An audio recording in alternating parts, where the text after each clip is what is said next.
Hola a todas y a todos quienes nos están viendo en este minuto a través de las redes sociales, donde va a estar publicado esta iniciativa que hemos iniciado con la Red Internacional de ANOVA, en particular también desde Chile, partiendo con Chile y España.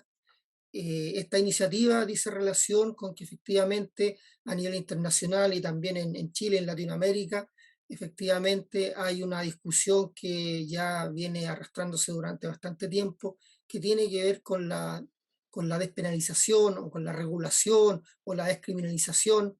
Probablemente no son términos similares, pero sí están asociados al tema de las drogas. Y en particular, bueno, hay un tema muy en boga que tiene que ver con la marihuana, con la cannabis y también con otras drogas ilícitas, digamos, actualmente en muchas partes del mundo, o en la mayor parte del mundo. Hay algunas excepciones que ahí vamos a ir recorriendo. Y efectivamente, la idea de esta iniciativa es que vamos a hacer un recorrido a partir de nuestra red internacional de ANOVA, que estamos en distintos países, en distintos continentes. Entonces, lo que vamos a hacer es que con Antonio, que nos acompaña Antonio Molina Fernández, luego voy a presentar a Antonio, digamos, dar cuenta, digamos, de parte de su quehacer profesional y Encantado. académico. Bueno, con Antonio efectivamente vamos a hacer este ciclo de conversaciones, entrevistas. De hecho, Antonio después él nos va a apoyar en esto con la entrevista, conversación que vamos a tener con la gente de Estados Unidos, gente de Canadá, donde tenemos parte de nuestra red. También vamos a incorporar otros países como Portugal, bueno, ya España que estamos en este minuto. Eh, También desde organismos supranacionales tenemos una representante que nos va a acompañar próximamente también, que está asociada a organismos supranacionales donde tenemos presencia, y también en América Latina, en Uruguay, Chile por supuesto, y también vamos a tener sí un invitado, pero es parte de nuestra red de contactos, digamos, que dirige una revista científica a nivel latinoamericano, que es de Brasil. Nosotros no tenemos presencia física en Brasil, pero sí tenemos Ujú. redes y contactos ahí, entonces también es interesante conocer la perspectiva de un país también como Brasil, además por la cantidad de habitantes que tiene y por el contexto que tiene Brasil. Así que eso en términos generales es parte y de cómo surge esta iniciativa. Bueno, dicho ello, y como había planteado, comentarles que Antonio, ¿no es cierto? Antonio Jesús Molina Fernández, Antonio es psicólogo clínico, es antropólogo social, máster y doctor. Antonio se ha especializado en evaluación de programas, es formador, e investigador y evaluador en proyectos y foros internacionales, Mm. foros, organismos como la Dirección General de Justicia de la Unión Europea, la Oficina de la Droga y el Crimen de Naciones Unidas, y el Foro de la Sociedad Civil contra las Drogas. Actualmente también es profesor en el Departamento de Psicología Social del Trabajo Diferencial de la Universidad Complutense de Madrid. Así que, Antonio, te doy primero el agradecimiento por esta iniciativa que estás colaborando con Dianova Internacional, ¿no es cierto? Estamos y con Dianova Chile, y por tu tiempo. Sabemos que Antonio en esta época está de vacaciones, nos está regalando un tiempo. Así que Antonio, un gusto saludarte, bienvenido.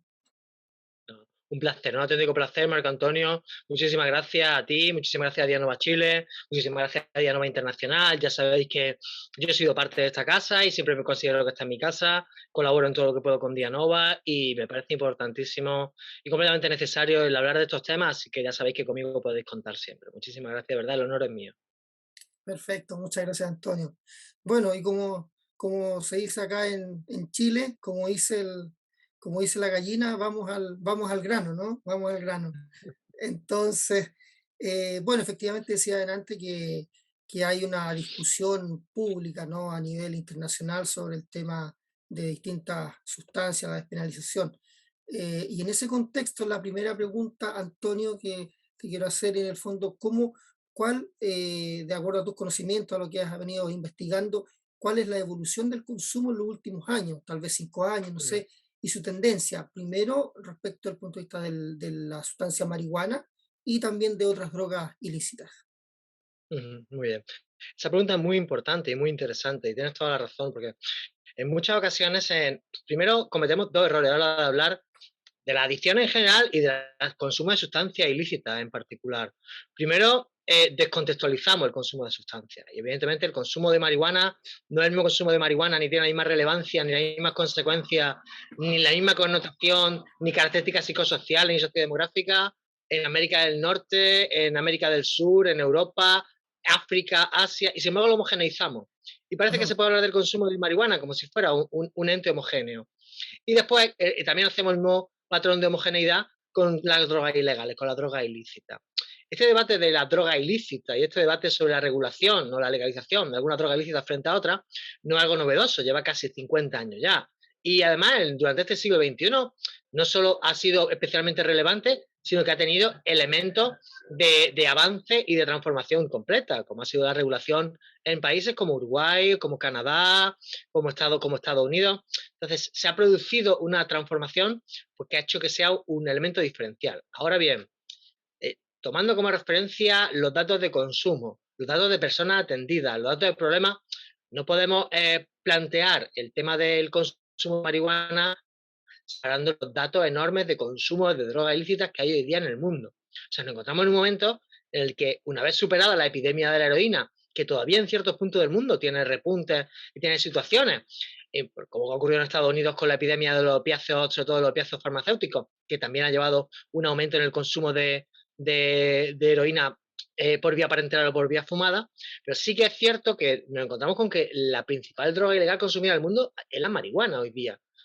Es verdad que la principal sustancia del problema sigue siendo el alcohol y siguen siendo, hoy día se ha convertido los psicofármacos en un problema global y en un problema enorme. Ahora, eso no significa que la marihuana y el consumo de marihuana no sea un problema y no sea un problema global con grandes consecuencias a nivel global. Ojo, evidentemente este planteamiento tampoco puede justificar el mercado negro, el Ujú. narcotráfico y todo este tipo de situaciones, pero la problemática sociosanitaria derivada del consumo de marihuana, al igual que la problemática sociosanitaria derivada del consumo de opiáceos, como he dicho antes, al igual que la problemática sociosanitaria derivada del consumo de cocaína, que sigue siendo un y que en muchos países europeos se ha mantenido estable a pesar de las diferentes crisis, ya sea económica, ya sea sanitaria, y se mantiene el consumo de cocaína o el consumo de metanfetamina, derivados anfetamínicos a nivel mundial. Es decir, hay momentos en el que al hablar del consumo de drogas ilegales, tenemos que ser conscientes de que hablar de regulación no implica necesariamente que esas sustancias sean inocuas o inofensivas. Los datos hoy día nos dicen que se consumen más drogas que en la mayor parte de las ocasiones en las que ha habido registro histórico. En algunos momentos ha habido más consumo de drogas ilícitas que en momento alguno del registro histórico en los Ujú. últimos 5 años. Entonces hay que ser muy cuidadoso cuando hablamos de las drogas están en este punto o en este otro. Hoy día se consumen más drogas ilícitas. Se consumen más drogas ilícitas por parte de más personas. Hay más personas en tratamiento y más personas con consecuencias derivadas del consumo de drogas ilícitas que en otras ocasiones. Eso no significa que no se pueda hablar de regulación, de despenalización, de descriminalización de la droga. Exacto. Pero sí es cierto que el consumo de drogas se ha convertido en una problemática global que no puede ser analizada de forma global, sino que no, se tiene que analizar de forma específica y de forma concreta en cada contexto mundial, porque las causas y las consecuencias son diferentes. Entonces, el problema de la marihuana, por ejemplo, la regulación de marihuana, pues es un problema que en el mundo occidental se ve de una manera, pero hay otras zonas del mundo, como puede ser países asiáticos o países africanos, donde el enfoque es absolutamente diferente y un enfoque mucho más radical. Entonces, hay que ser muy cuidadoso en ese sentido. El consumo de drogas ilegales hoy día es alto. Eso no implica que todas las personas que consumen drogas ilegales vayan a ser adictas o vayan a tener consecuencias negativas derivadas de ese consumo. Pero es cierto que hay muchas más personas con consecuencias de ese consumo que en otros momentos de la serie histórica. Incluso cuando teníamos problemas derivados del consumo de heroína a nivel global, que fue una epidemia y una alarma, que también es verdad que eso nos ha condicionado mucho a la hora de la ilegalidad de la droga y a la hora de plantear los problemas de la droga. O sea, el trauma que hubo a nivel mundial en la década de los 60 y los 70 derivado del consumo de heroína, sobre todo en el mundo occidental, que fue una absoluta catástrofe sanitaria, sociosanitaria, realmente. Eso ha supuesto que la droga, que el planteamiento frente a la droga sea el de luchamos contra la droga, pero ya tenemos que luchar contra los problemas derivados del consumo de droga. O sea, el problema de la lucha contra la droga y de la guerra contra la droga es que no ha conseguido que se reduzca el consumo de droga a nivel global. Ese es el problema que tenemos hoy día, Marco Antonio, el que consumimos muchas drogas legales, muchísimas, y muchas drogas ilegales.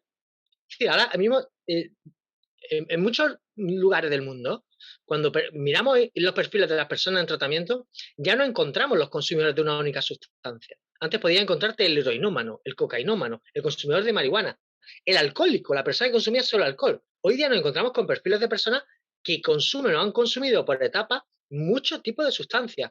Alcohol y cannabis, alcohol, cannabis y cocaína, alcohol, cannabis, cocaína y psicofármacos.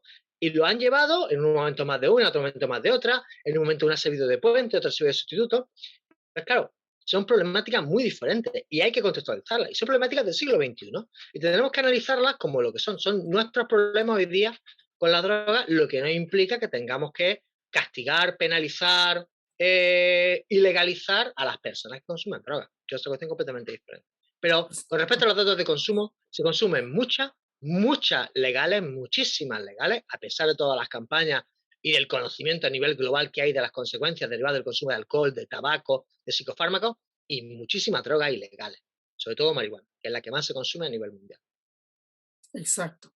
Interesante, mira, tú pones un punto bastante relevante que yo creo que muchas veces en muchos países, eh, diría yo que por consideraciones más políticas, se engloba a todo el mundo, digamos, y a todos los países, digamos, sin efectivamente dar cuenta de las especificidades. Inclusive acá en Latinoamérica, que uno podría decir, sí, somos bastante parecidos a todos los países latinoamericanos, pero tú de hecho hacías referencia al caso de Uruguay, ¿no? Y claro, Claro. acá también hay sectores que en el fondo miran Uruguay y respecto a la despenalización, pero también hay otros elementos que son contextuales, como tú bien decías, efectivamente coincido en aquello plenamente. Y por ejemplo, tiene que ver con la siguiente pregunta que te quiero hacer, en términos concretos. Por ejemplo, la percepción de riesgo respecto al consumo de marihuana. En Uruguay, que está despenalizado hace ya varios años, la presión de riesgo en la población adolescente y joven es bastante alta. Uh -huh. Entiendo que está alrededor del 70%. Probablemente me puedo equivocar, pero eso también lo vamos a saber cuando nos toque conversar con la persona de Uruguay.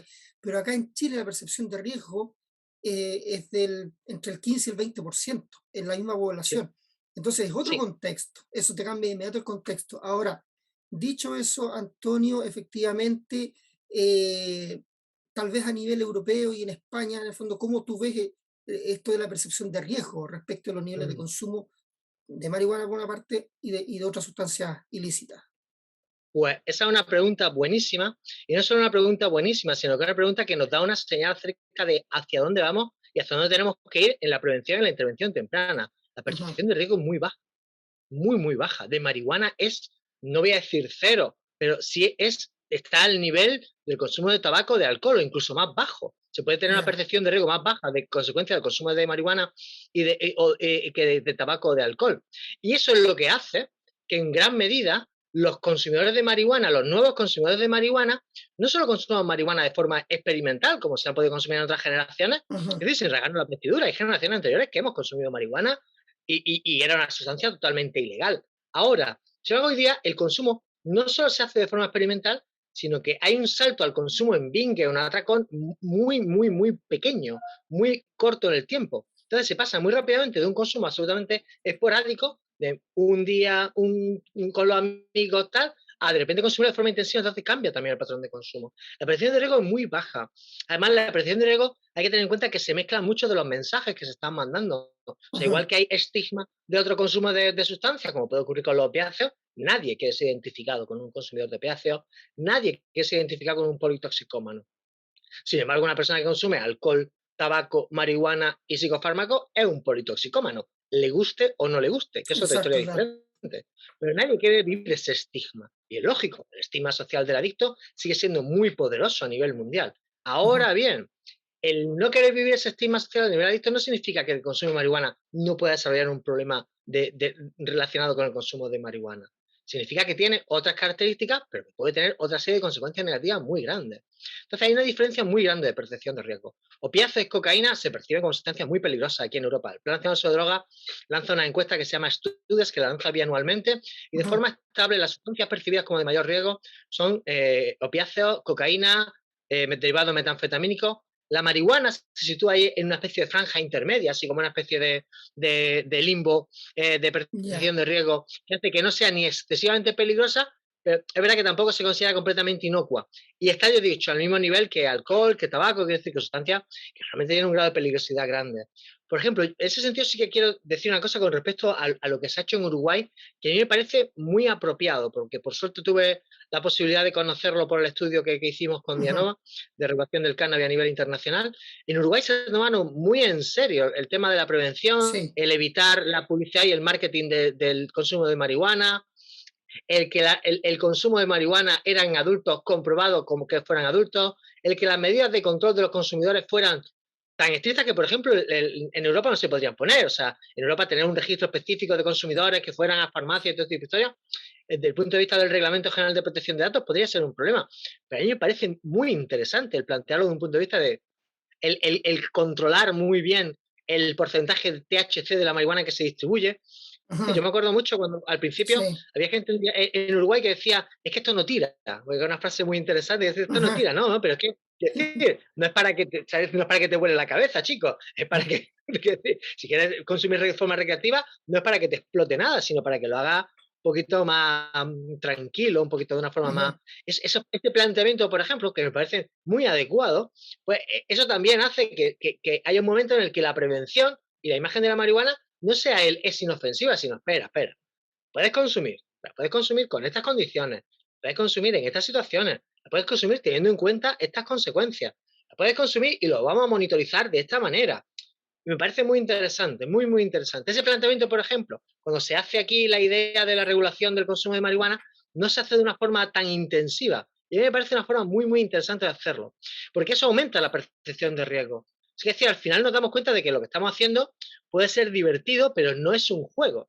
No deja de ser consumir una sustancia que puede tener consecuencias, pues que muchas veces no sé lo que son. A mí no me han hecho ninguna prueba de predictores para saber si yo tengo algún tipo de marcador que pueda hacer que haya una contraindicación con el consumo de marihuana. Entonces, si yo ujú, fumo marihuana, tengo un riesgo, porque mi cuerpo, mi exacto. cerebro, mi psique puede reaccionar de una manera que no es la que yo espero, pero que es la que mi psique está preparada para reaccionar porque es la que tengo integrada en mí.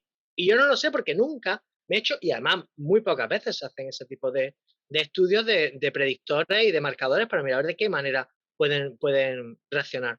Entonces, Hoy, con respecto al tema de la percepción de riesgo, es muy importante el no permitir, como ha ocurrido, por ejemplo, en ciertas zonas de Estados Unidos, que haya una industria del marketing tan potente que hagan ofrecerse como un producto de consumo más, porque me parece un peligro enorme, enorme, y el que esté regulada en un momento y en un espacio, en un contexto determinado, no implica el que la percepción del riesgo tenga que reducirse, porque no se trata solo de que sea regulada o no, sino que es regulada y más cosas.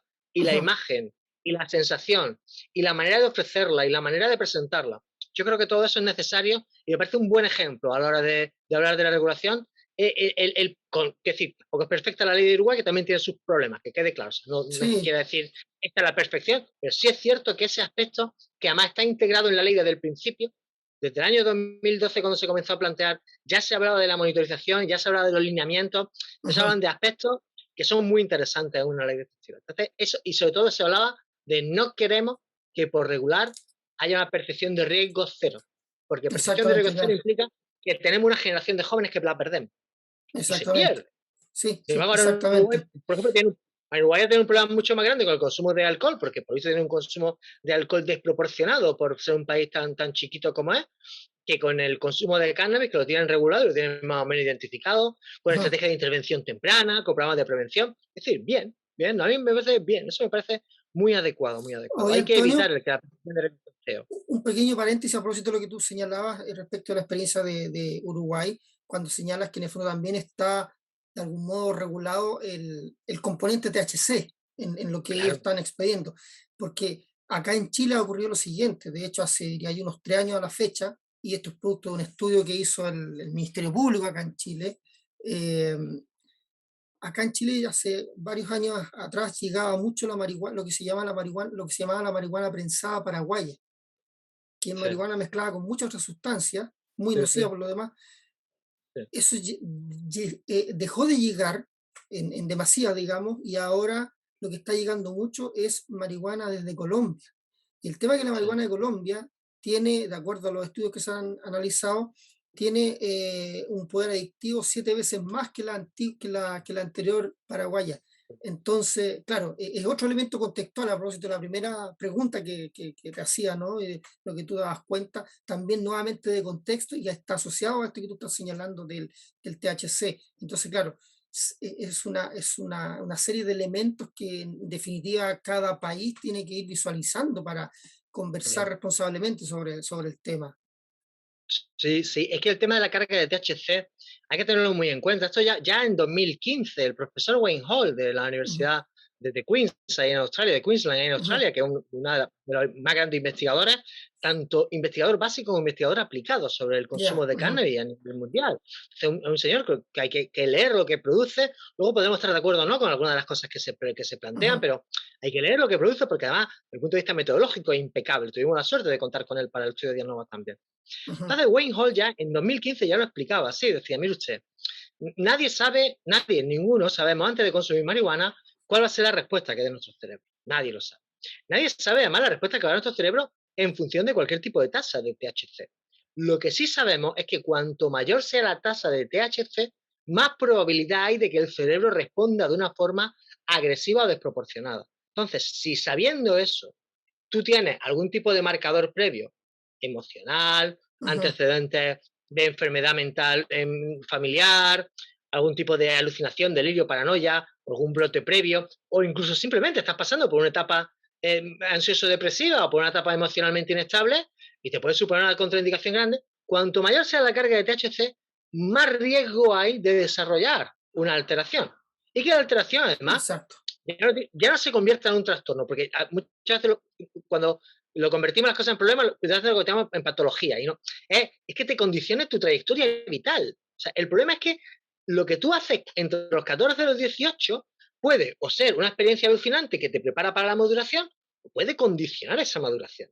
Y nadie te lo explica esto cuando tienes entre 14 y 18 años. Claro, Claro, exactamente. pues por ejemplo, la ley de Portugal, la ley que Ricardo Baptista Leite estaba planteando en Portugal, Ricardo Baptista Leite también era un médico, profesor universitario, un investigador muy prestigioso, planteaba que el consumo de marihuana pudiera ser legal, primero con carga de THC regulada, y después a partir de los 21 años, porque ya tienen varios estudios longitudinales en los cuales ven que a partir de los 21 años el porcentaje de brotes por consumo de marihuana, por ejemplo, se reduce casi un 90%. Pues mire usted, nos ahorramos todo el riesgo anterior, se lo explicamos bien a los chavales, le explicamos a los chavales, le decimos, oigan, mire ustedes, esto no es por un capricho, no es por nada del estilo, es, ustedes están todavía en desarrollo, ustedes están en maduración, dedíquense a otras Exactamente. cosas, dedíquense a estudiar, dedíquense a salir, dedíquense a los amigos, a las amigas, a lo que sea, pero, por favor, protéjanse, oye, y más adelante, no se preocupen, que si es posible, ustedes van a tener su fase de experimentación con riesgo no cero, porque cero no va a existir, pero más Exacto. reducido Ujú, posible. Eso es muy importante. Y además, en el debate, estos puntos son de los puntos de los que muy pocas veces se habla. Yo la semana pasada participé en un foro invitado por un eurodiputado de Malta y de la Comisión Europea, y yo hablaba de la importancia de la investigación aplicada, porque muchas veces hablamos del cerebro y el lóbulo del cerebro, y que está bien, que, es decir, que eso es sí, necesario, o eso, el clúster B de la personalidad, la parte de trastorno psíquico, la parte de la aparición del brote en fase temprana tal. Sí, muy bien, pero en investigación aplicada es, y eso significa esto, y tenemos que hacer esto para corregirlo. Tiene que haber claro, una exactamente. transferencia desde ahí. Y eso es muy importante el que exista esa transferencia. O sea, si sabemos que a partir del 21 el número de brotes se reduce un 90%, mire usted, nos toca explicarle a todas las personas que antes de 21 años quieren fumar cannabis, mire usted, no es su Ujú, momento llegará, pero no es su momento.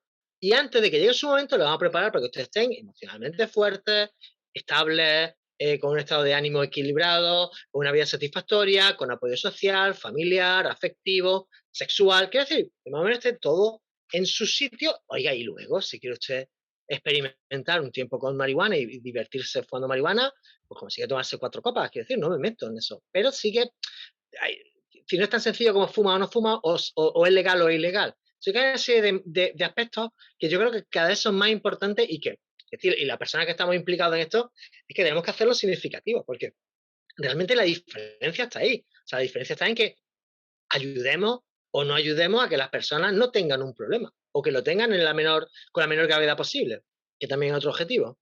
exactamente, sí. Mira, interesante porque tú pones el acento en algo que efectivamente yo creo que bueno, se ha hablado de los últimos 60 años de, comillas, esta guerra contra las drogas, que al fin y al cabo no ha resuelto el tema, digamos, en ninguna parte del mundo. Y diría yo que efectivamente tú estabas apuntando al tema de la prevención, que ahí es relevante, ¿no? Y esto que tú señalabas, efectivamente, de cómo preparar desde la niñez, pubertad, adolescencia, Claro, juventud, durante ese proceso, durante ese periodo, que además, como tú bien decías, efectivamente es la etapa donde está el máximo potencial de desarrollo del sistema nervioso. Por lo tanto, es donde claro, mayores efectos puede tener toda esta ingesta de sustancias, digamos, exógenas, digamos, ¿no es cierto?, que lo afectan directamente. Bueno, dicho sea de paso, lo vamos así en otras actividades que vamos a tener con Antonio, decirle a todos quienes nos están mirando que Antonio efectivamente está dirigiendo técnicamente, digamos, un programa de prevención piloto a nivel europeo y que lo vamos a, a dictar, por decirlo de algún modo, se va a hacer a través de nuestra plataforma e-learning desde acá de Chile, digamos, para una institución internacional, digamos, que efectivamente ha confiado en diálogo internacional y como digo, Antonio ahí está en esa línea. Así que después sí vamos a ir dando cuenta del estudio. Tenemos por ahí increíble. a fines de septiembre y los primeros días de agosto tenemos un seminario donde vamos a estar ahí, va a estar Antonio participando y dando cuenta de aquello, pero efectivamente que lo que quiero relevar nuevamente es la prevención y que es un Ujú, ámbito en donde efectivamente yo creo que, eh, dicho en buen chileno, se ponen pocas fichas a la prevención, se sí, han puesto pocas fichas y yo creo que ahí efectivamente si uno tiene una mirada estratégica de mediano a largo plazo y como tú bien decías Antonio, esto de salvar ahora y no claro, estar, y no estar, comillas, reparando a medias mañana, efectivamente el claro, tema de la prevención cobra relevancia. claro. Y hay un problema con la prevención hoy día. Es que la Ujú, prevención sigue estando muy centrada en las sustancias y muy poco en las capacidades, las competencias y las habilidades de las personas, ya sea los jóvenes y las jóvenes como ujú, personas potencialmente en riesgo, que no es real, porque la mayoría de los jóvenes no van a presentar un riesgo de consumo de drogas. Eso también tenemos que ser muy conscientes. O sea, por suerte o porque hacemos cosas bien, que es decir, no todos por suerte, hacemos cosas bien, resulta que al final la mayoría de los jóvenes no desarrollan problemas de consumo de drogas.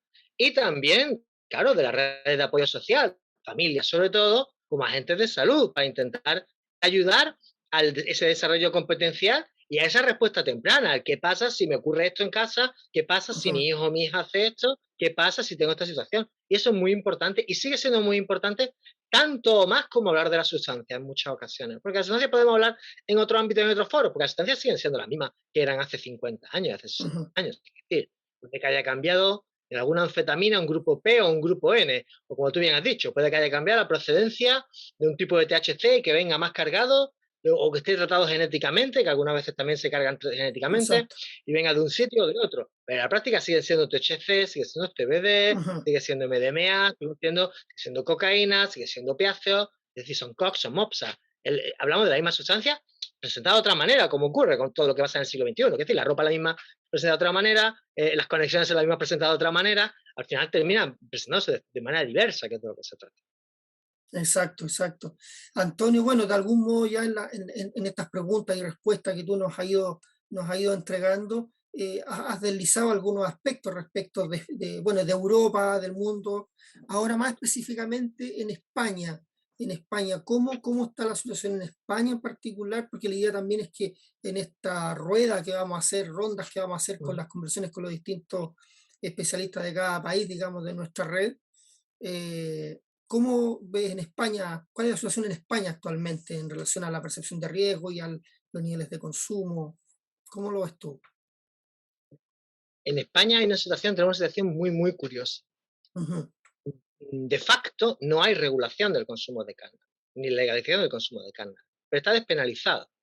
Ahora sí se utiliza de forma recaudatoria como sanción administrativa, lo que crea una cierta ambivalencia, una cierta ambigüedad en la percepción legal del consumo. Después, los jóvenes, las jóvenes, sobre todo las jóvenes, su percepción de riesgo es muy reducida. O sea, al igual que he dicho antes, que la percepción de riesgo está como en un limbo así, pero sí que es cierto que en las personas más jóvenes la percepción de riesgo es más baja. Y de hecho es la tercera sustancia de consumo, solo por detrás de ujú, alcohol y tabaco. Y el ok, consumo, qué decir, aunque sea de forma esporádico, en porcentajes se sitúa más o menos en uno de cada tres, de 14 a 18 años, muy igualado en hombres y en mujeres. Por lo que Ujú. sí que nos encontramos con un escenario diferente a otros escenarios anteriores, donde el consumo de marihuana era más masculino y se asumía que el consumo de sustancias ilegales era más masculino y demás. Pero sí que nos encontramos con que quizás la tasa de consumo sea menor en mujeres, pero el porcentaje de personas consumidoras es similar en mujeres que en hombres. Los hombres consumen más cantidades, pero el porcentaje de mujeres también consume una de cada tres aproximadamente. Entonces, eso está cambiando mucho. Es verdad que ocurre sobre todo con marihuana, no ocurre por suerte con otras sustancias ilegales que se están convirtiendo casi en residuales. Excepto la cocaína, que sigue habiendo ahí un porcentaje de un 2, un 2,5, un 3%, sobre todo varones que sí consumen cocaína de 14 a 18 años, en población adulta también. O sea, el porcentaje de consumo de cocaína en España es muy estable. Pero el de marihuana sí que hay un porcentaje más amplio de 14 a 18, luego decrece y a medida que se va avanzando en la vida adulta va reduciéndose. No desaparece, pero sí va reduciéndose. Entonces, claro, tenemos que actuar y tenemos que identificar muy bien cuáles son las razones por las que esos chicos y esas chicas españolas, jóvenes, consumen marihuana con una cierta naturalidad. Y no es por el hecho de que sea legal ni nada por el estilo, porque realmente la sustancia no es legal. O sea, la sustancia sigue siendo una sustancia ilegal. Entonces, en Ujú. ese sentido sí que debemos tener muy en cuenta que esa situación es una situación que está ocurriendo hoy día y que en España se está convirtiendo en una situación además estable, porque eh, lleva casi una década estando esta situación donde el porcentaje de consumo de cannabis es bastante, ¿cómo decirlo?, se mantiene con unas tasas bastante altas y donde además el porcentaje de mujeres consumidoras de cannabis se mantiene a una tasa bastante alta.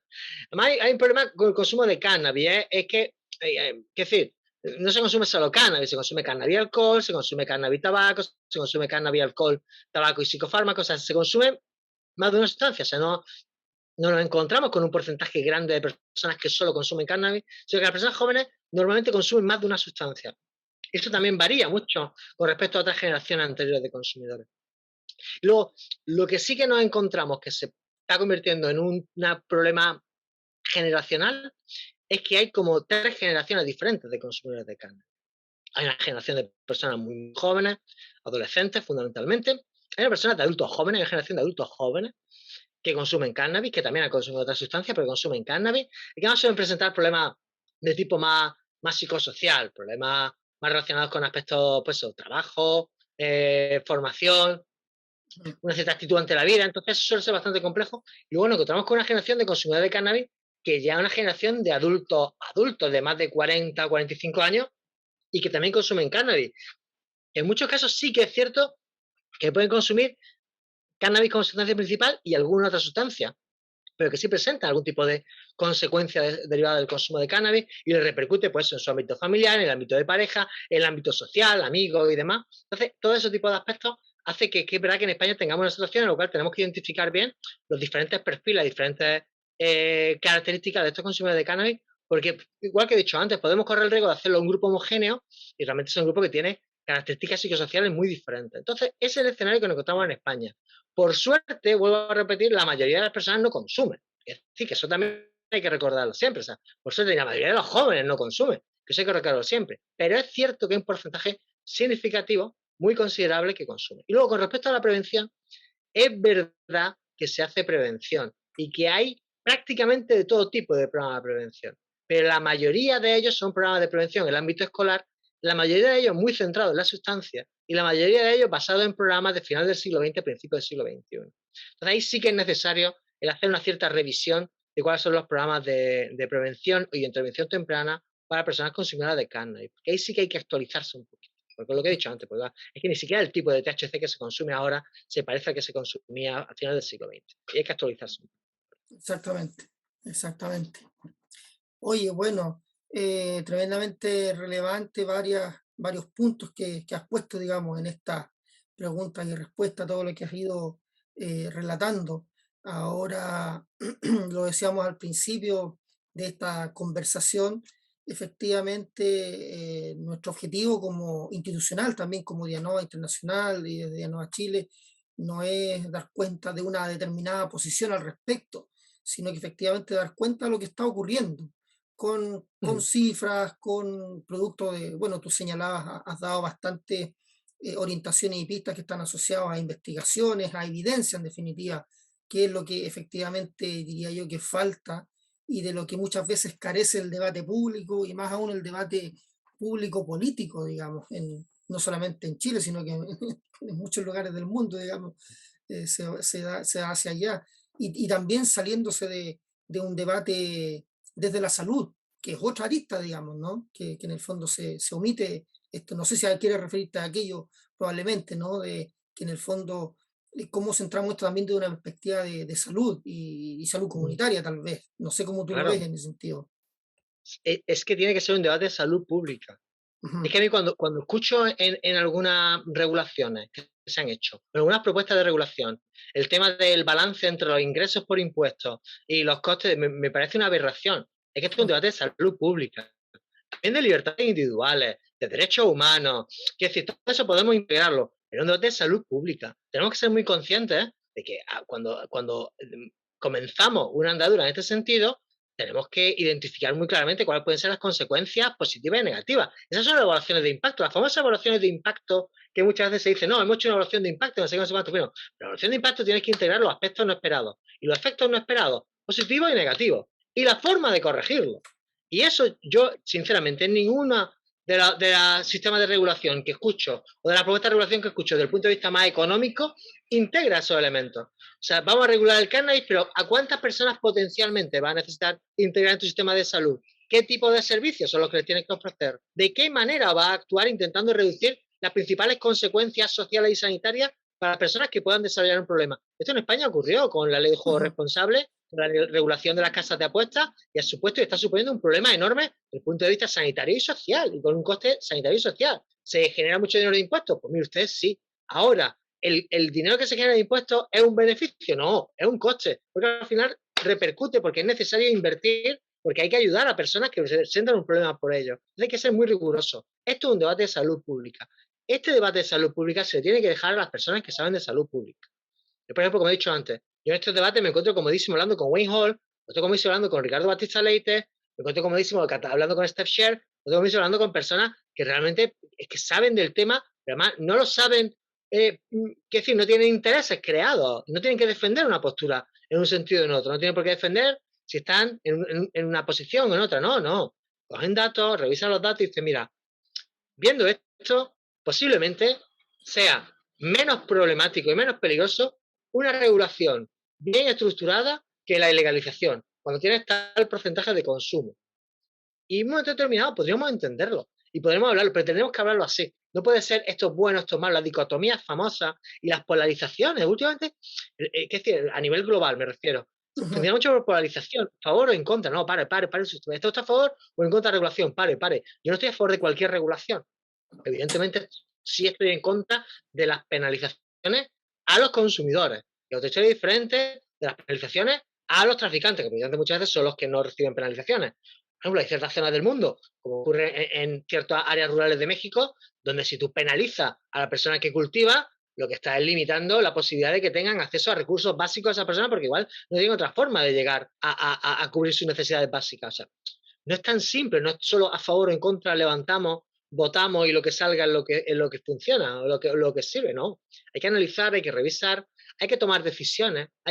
Yo soy un fanático, como he dicho antes, yo soy un fanático de la evaluación y creo que se hace muy poca evaluación y creo que hay que evaluar qué funciona, qué no funciona, qué hay que eliminar, qué hay que modificar, qué hay que potenciar en este tipo de situaciones, porque eso es lo que nos va a enseñar y lo que nos va a ayudar a saber si lo que estamos haciendo, pues beneficioso, perjudicial o más o menos problemático para personas, porque al final es que no, yo no creo que nadie quiera perjudicar a sus vecinos y sus conciudadanos, pero es cierto que en muchas medidas cuando se pone en marcha este tipo de acciones de legalización por motivos puramente económicos, por ejemplo, las consecuencias negativas superan por mucho a los posibles beneficios que puedan traer. Esto es un debate de salud pública, esto es un debate de prevención comunitaria, esto es un debate de intervención social, y esto es un debate que tiene que quedarse en el ámbito del expertise y no en los dogmas, ni en la política, ni en todo este tipo de ujú, ámbitos. Luego cada uno tenemos nuestras ideas políticas, no nos engañamos. Cada uno tenemos nuestro sistema de creencias, es decir, no somos ujú. seres asépticos, ¿no? Es decir, no somos inocuos, pero vamos a Exactamente. dejarlo al margen. Vamos a dejarlo al margen de este debate, que es un debate serio, que al final yo puedo ser de un lado o del otro, pero es que le puedo fastidiar la vida a unos pocos de miles de personas. O sea, estamos hablando de un tema muy, muy delicado. También en otro sentido, que exactamente. decir, también, como he dicho antes, con el tema de la ilegalización, ilegalizar a un consumidor de marihuana, tratar a un consumidor de marihuana, pues si fuera traficante de drogas, como pasa en Rusia. Yo tuve la suerte de participar, pero digo la suerte, que sí fue una situación muy dura, pero realmente me enseñó mucho de cómo funciona el mundo, en una mediación entre el gobierno ruso y la ONG rusa, organizada por UNODC, por el BNGO Committee Ujú, de ahí del Ecosur de Naciones Unidas.